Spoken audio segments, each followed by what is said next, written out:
everyone, this is Nikita Vaidya and in this video we are going to do a question on life cycle costing. Great Eastern Appliances Limited, that is GEAL, manufactures consumer durable products in a very highly competitive market. GEAL manufacture करता है consumer durable products in a very highly competitive market. GEAL is considering launching a new product kitchen care into the market and gathered the following data. GEAL क्या consider कर रहा है? Launching new product kitchen care into the market और data दिया हुआ है. Expected market price. Market price कितना expect कर रहे हैं? 5,000 per unit. Direct material cost rupees 1,850 per unit. Direct labor cost rupees 80 per hour. Right ये पर यूनिट का नहीं दिया है, rupees 80 per our. Variable overhead cost rupees 1,000 per unit, ये दिया है रुपीज 80 पर आवर. अभी यूनिट्स को जितने आवर लगेंगे उससे इनटू करके आ जाएगा. जब डिवाइड करेंगे टोटल यूनिट से तो क्या आ जाएगा? पर यूनिट आ जाएगा. लेकिन अभी ये पर आवर में दिया है और बाकी सब पर यूनिट में दिया है. Packing machine cost specially to be purchase for this product. Packing machine का कॉस्ट जो ये प्रोडक्ट के लिए ही खरीदा है 5 लाख.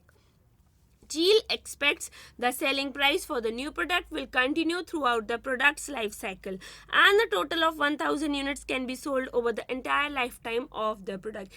GEAL expect कर रहा है कि ये जो selling price है 5,000 ये सेम रहेगा पूरे लाइफ में प्रोडक्ट के और पूरे लाइफ टाइम में टोटल 1,000 यूनिट सेल हो जाएगी किचन केयर की. Direct labour cost are expected to reduce as the volume of output increases due to the effect of 80% learning curve. Direct labour cost expected to reduce, जो direct labour का cost है वो reduce होता जाएगा due to what? Due to effects of learning curve, 80% learning curve. जैसे जैसे units बनते जाएंगे आपका लेबर का स्किल बढ़ता जाएगा और यूनिट को बनाने के आवर्स कम हो जाएंगे. इसलिए direct labour cost are expected to decrease due to learning curve effect. और 80% लर्निंग कर्व है, learning coefficient 0.23219. Expected time to be taken for the first unit is 30 years and the learning effect is expected to end after 250 units have been produced. पहली unit को लगते हैं 30 years और ये जो learning effect है 80% learning की, जैसे जैसे लेबर वर्क करता रहेगा स्किल बढ़ती जाएगी और इस वजह से पर यूनिट को क्या लगेगा? आवर्स कम लगेंगे. ये एंड हो जाएगा 250 यूनिट्स पे. Units produced after first 250 units will take the same time as the 250th unit. मतलब जो देखिए पहले यूनिट से 250 यूनिट्स तक लर्निंग इफेक्ट रहेगा. पहली यूनिट पे लगेंगे कितने? 8 आवर्स. और जो ये यूनिट को लास्ट यूनिट को 250th यूनिट को यानी 249 यूनिट के बाद जब 250th यूनिट बनेगी तो जितना टाइम लगेगा उतना ही टाइम उसके बाद वाली यूनिट्स को भी लगेगा. समझ आ रहा है? ये यूनिट्स बन रही है 1 2, ये 30 आवर्स ले रही है. ये 250 तक आई, 249 और 250.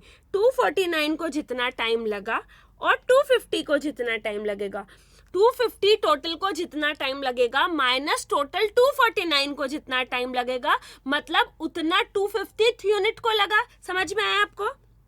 1 2 3 4 सपोज 10 यूनिट्स टोटल बनानी है तो टोटल 10 यूनिट्स का टाइम माइनस टोटल 9 यूनिट्स का टाइम. राइट तो किसका टाइम आ जाएगा? 10th यूनिट को कितना टाइम लगेगा और वो ही उसके बाद सेम टाइम लगेगा जो 10th यूनिट को लगा. वैसे ये 250 यूनिट्स के लिए है. समझ में आया? Required. Calculate the expected total labor hours over the lifetime of the product kitchen care. आपको expected total labor hours निकालने हैं. फिर profitability of product kitchen care that GEAL will earn over the lifetime of the product. Profitability of the kitchen care आपको निकालना है, कितना profit पूरे life में उसने अर्न किया. फिर average target labour cost per unit over the life time of the product if GEAL requires average profit of rupees 800 per unit to achieve its long term objective. मतलब कि average target labour cost per unit कितना आएगा अगर GEAL को rupees 800 per unit average profit चाहिए. Right तो पहला required क्या है, हम पहले से स्टार्ट करते हैं, धीरे धीरे आपको समझ में आ जाएगा. Expected total labour hours over the life time of the product kitchen care. आपको एक्सपेक्टेड टोटल लेबर आवर्स निकालने हैं.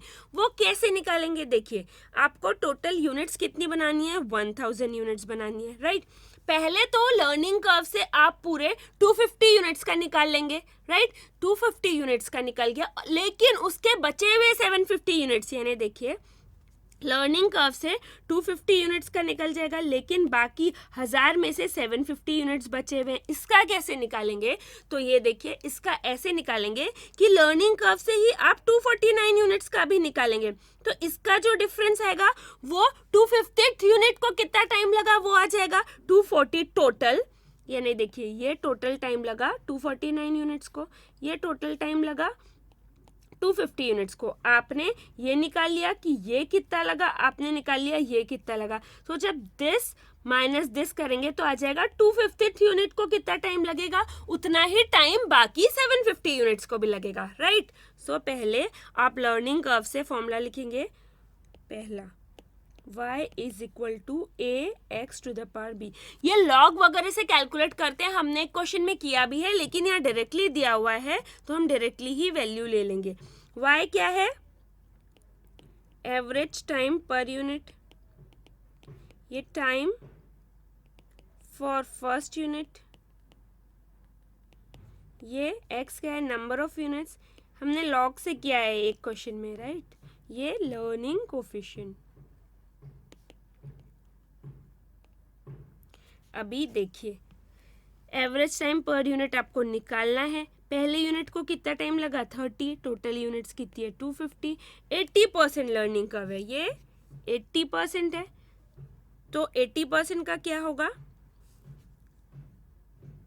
Coefficient minus 0.3219। ये आप लॉग से कैलकुलेट करते हैं, हमने एक जगह किया भी है, लेकिन यहाँ डायरेक्टली दिया है तो हम क्यों करेंगे? 0.1691। तो कितना आ गया? Average time per unit into 0.1691। जब कितना रहेगा? एवरेज टाइम पर यूनिट कितने यूनिट्स रहेंगे? जब 250 यूनिट्स रहेंगे। तो टोटल टाइम 250 इंटू 5.073 कितने बन गए? 1268.25 आवर्स। ये निकल गया। अभी ये 250 यूनिट्स का निकल गया, ये मैंने आपको इलस्ट्रेट किया, ये 250 यूनिट्स का निकल गया। अभी अपने को पूरा निकालना है कि क्या टोटल लेबर आवर्स निकालने हैं, तो आपको 1000 यूनिट्स का निकालना है। अब बाकी के 750 कैसे निकाले? तो लिखा है 250 यूनिट्स के बाद हर यूनिट को उतना ही टाइम लगेगा जितना 250th यूनिट को लगा। तो वो कैसे निकालेंगे? 249 का निकाल लेंगे उसके बाद टोटल आवर्स। तो 250 में 250 यूनिट्स को जितना टाइम लगेगा माइनस 249 को जितना टाइम लगेगा, उतना वो पर्टिकुलर एक यूनिट को लगेगा 250 वाली, राइट। और उतना ही टाइम बाकी 750 यूनिट्स को लगेगा। So now y is equal to 30 into 249। Learning curve same है 80%। सो ये क्या? 0.1693। सो 0.1693 इंटू 249 कितना आया? एवरेज टाइम पर यूनिट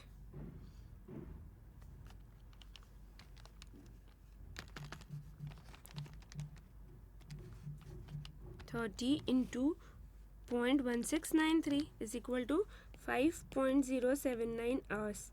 ये पर यूनिट आया, एवरेज टाइम पर यूनिट आया। सो टोटल टाइम कैसे होगा? 249 इंटू 5.079 इज इक्वल टू कितना? 1264.671 आवर्स, राइट। तो 250 यूनिट्स को कितने आवर्स? इतने आवर्स। 249 को इतने आवर्स। तो 250th यूनिट को कितने time taken for 250th unit, वो पर्टिकुलर यूनिट को लगेंगे 1268.25 68.25 माइनस 1264.671 आवर्स। ठीक है, इतने आवर्स लगेंगे।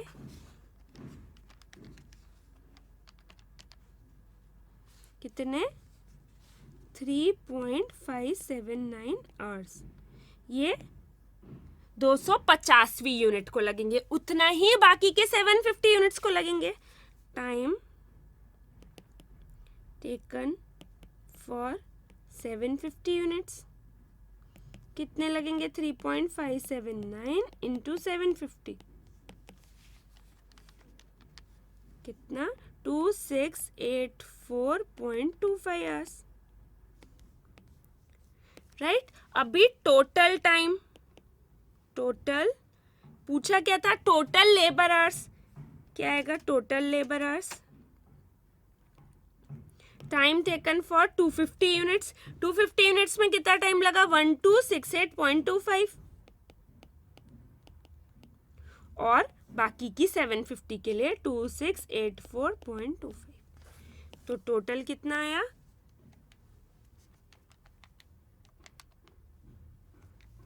टोटल आया 3952.5 आवर्स. राइट. इतने आवर्स टोटल लगेंगे.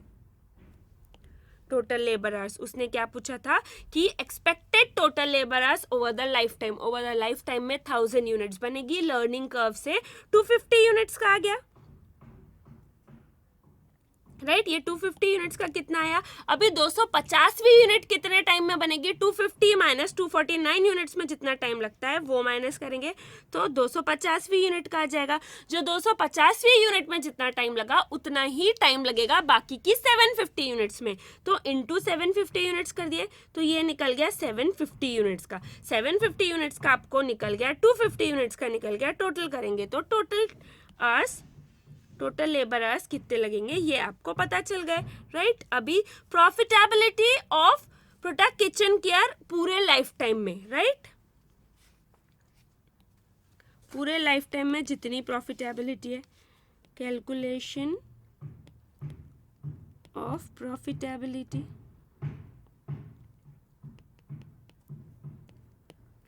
राइट. अभी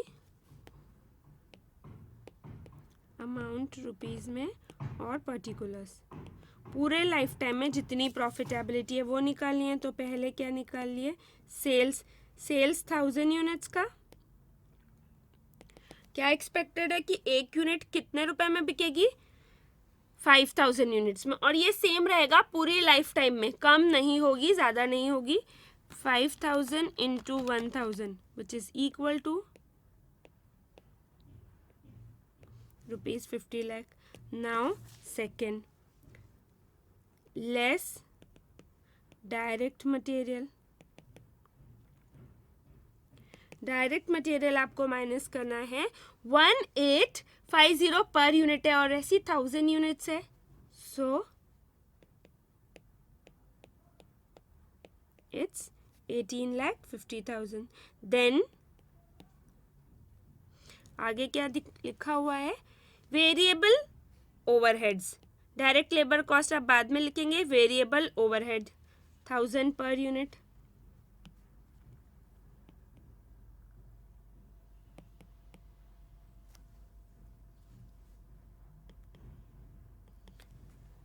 पर यूनिट 10 लाख. उसमें direct labour.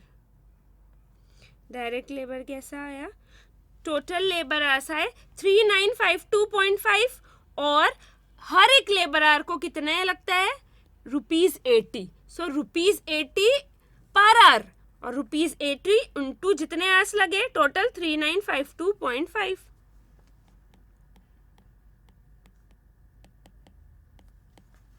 $3952.5 into 80. So which comes to 3,16,200.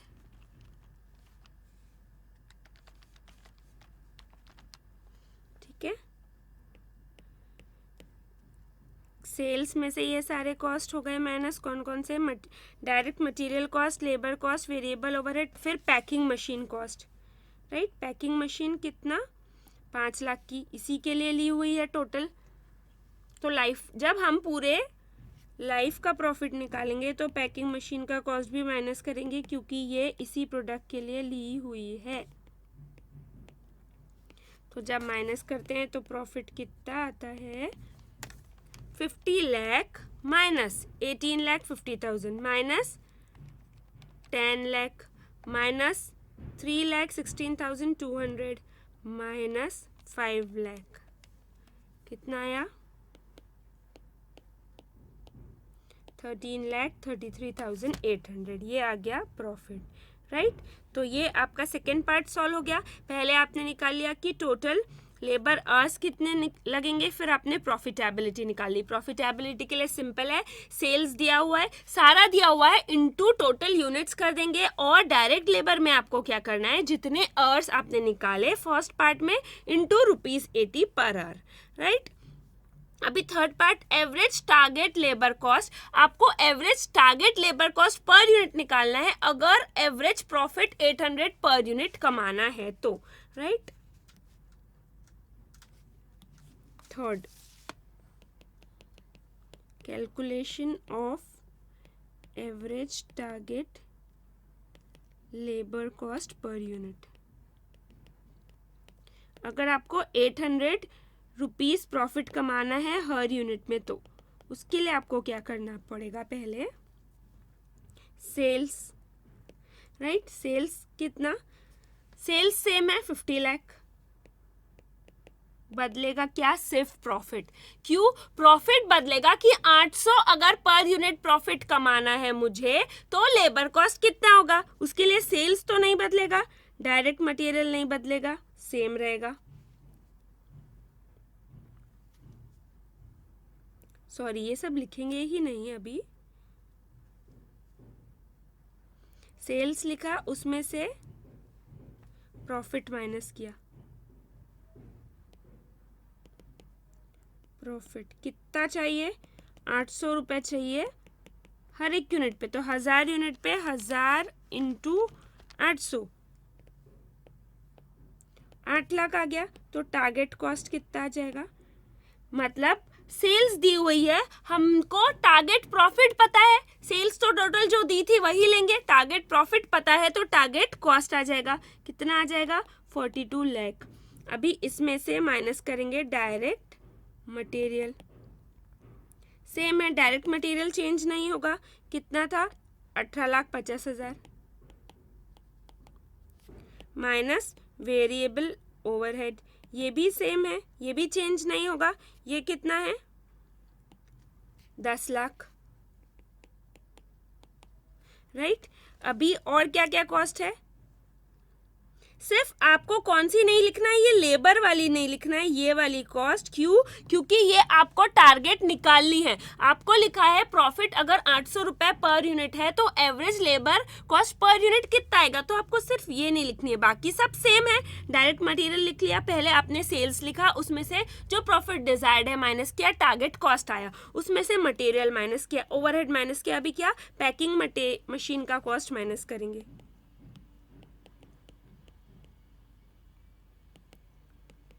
Cost कितना 5 लाख माइनस किया तो क्या आ जाएगा, टारगेट लेबर कॉस्ट आ जाएगा। क्यों, क्योंकि देखिए सेल्स में से आपने प्रॉफिट माइनस कर दिया तो टारगेट कॉस्ट आ गया, टारगेट कॉस्ट में आपने बाकी सारे कॉस्ट माइनस कर दिए लेबर को छोड़ के, तो बचा हुआ क्या है, टारगेट लेबर कॉस्ट ही होगा ऑफ कोर्स। सो 42 लाख में से 18,50,000 माइनस 10 लाख माइनस 5 लाख, तो टोटल कितना बचा 8,50,000 क्या आया टारगेट लेबर कॉस्ट। ये क्या आया टोटल टारगेट लेबर कॉस्ट, और आपको क्या निकालना है, average target cost per unit निकालना है, पर यूनिट निकालना है। यूनिट्स टोटल कितनी है, यूनिट्स टोटल यूनिट्स 1000 है, सो target labour cost per unit कितना आ जाएगा, 8,50,000 डिवाइडेड बाय 1000 आया 850 per unit. So this was it. अभी देखिए ये क्वेश्चन में आपको क्या क्या समझा। पहले आपसे पूछा गया था कि टोटल लेबर आवर्स निकालना है, इसमें लर्निंग इफेक्ट है, तो मैंने आपको बार बार बताया कि कैसे निकालेंगे। 250 यूनिट्स का निकाला और लिखा है जो 250वीं यूनिट है उसमें जितना टाइम लगेगा उतना ही टाइम बाकी 750 यूनिट्स में लगेगा। सो 250 यूनिट्स का निकाला और 249 यूनिट्स का भी निकाला। ये जब माइनस किया तो 250वीं यूनिट का टाइम आ गया। जो 250वीं यूनिट का टाइम आया वही टाइम है बाकी की 750 यूनिट्स का, तो ये आ गया 750 यूनिट्स का इंटू 750 करके, और 250 का तो आपको पता ही था। टोटल किया तो टोटल लेबर आवर्स आ गए। अभी टोटल प्रॉफिटेबिलिटी चाहिए तो आपको पर यूनिट सारी दी हुई थी इंटू 1000 यूनिट्स करते जाएंगे। मशीन स्पेशली इसी के लिए खरीदी थी इसलिए ये भी इसमें माइनस करेंगे ये कॉस्ट, और लेबर में लेबर आवर्स निकले थे और ₹80 पर आवर दिया हुआ था तो लेबर कॉस्ट भी आ जाएगी। ये आ गई प्रॉफिटेबिलिटी पूरी लाइफ टाइम के लिए। अभी थर्ड पार्ट में हमें क्या पता करना था, target labour cost per unit. अगर ₹800 पर यूनिट क्या है, प्रॉफिट है, तो आपको सेल्स वैल्यू दी हुई थी, आपको पता था कि टारगेट प्रॉफिट क्या है, 800 रुपए पर यूनिट इंटू 1000। तो आपने जब माइनस किया तो आपके पास आ गया टारगेट कॉस्ट। टारगेट कॉस्ट में से आपने जब बाकी सारे कॉस्ट माइनस कर दिए तो बचा हुआ क्या है, टारगेट लेबर कॉस्ट। बाकी सारे कॉस्ट माइनस किए, लेबर कॉस्ट माइनस नहीं किया, तो बचा हुआ है टारगेट लेबर कॉस्ट। ये टोटल टारगेट लेबर कॉस्ट आया, 1000 यूनिट बनेगी तो divided by 1000। So labour cost, target labour cost per unit आएगा 850 per unit, right. So this was it, हमने तीनों पार्ट सॉल्व किए, राइट। इसमें कोई भी डाउट हो प्लीज